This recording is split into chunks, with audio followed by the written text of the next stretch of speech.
গ্রহণ শুরু হোক, তাহলে বোঝা যাবে পরিবেশ। আর আপনাদের মধ্যে দিয়ে অনাবাসিক ভাই চুপ করে আহ্বান জানাচ্ছি। হ্যাঁ, ঢাকা বিশ্ববিদ্যালয়ের শিক্ষার্থীবৃন্দ, বাংলাদেশের ইতিহাসে দীর্ঘ সময় আমরা এই ভোটাধিকার হরণ নিয়ে সংগ্রাম করেছি। এই ঢাকা বিশ্ববিদ্যালয়ের মাটি থেকে বাংলাদেশের ইতিহাসে গণতন্ত্রের একটি দৃষ্টান্ত স্থাপন হতে যাচ্ছে আজকে। আপনারা কেউ ভোটাধিকার প্রয়োগ না করে বাসায় বসে থাকবেন না। আপনারা সকলে আসুন, ভোট কেন্দ্রে নিজেদের ভোটাধিকার প্রয়োগ করুন। আপনাদের প্রতি উদাত্ত আহ্বান জানাচ্ছি। আর তাছাড়া ভোট কেন্দ্র নিয়ে যদি বলা হয়, আমি মাত্রই আমার উদয়নে আমার নিজের ভোটাধিকার প্রয়োগ করবো। আমি উদয়ন উচ্চ মাধ্যমিক বিদ্যালয়ে, যার ফলশ্রুতিতে আমার এখানে আসা।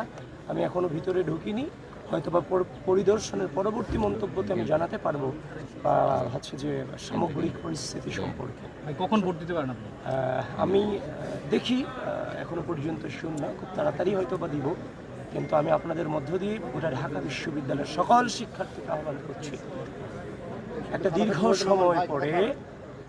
দীর্ঘ সময় পরে গণতন্ত্রের দ্বার উন্মোচিত হতে যাচ্ছে। ভোটাধিকার প্রয়োগ করার সুযোগ হচ্ছে। তারা তাদের বিবেককে খাটিয়ে যথাযথ নেতৃত্বকে তারা বেছে নেবে, সেটাই তাদের কাছে আকাঙ্ক্ষা।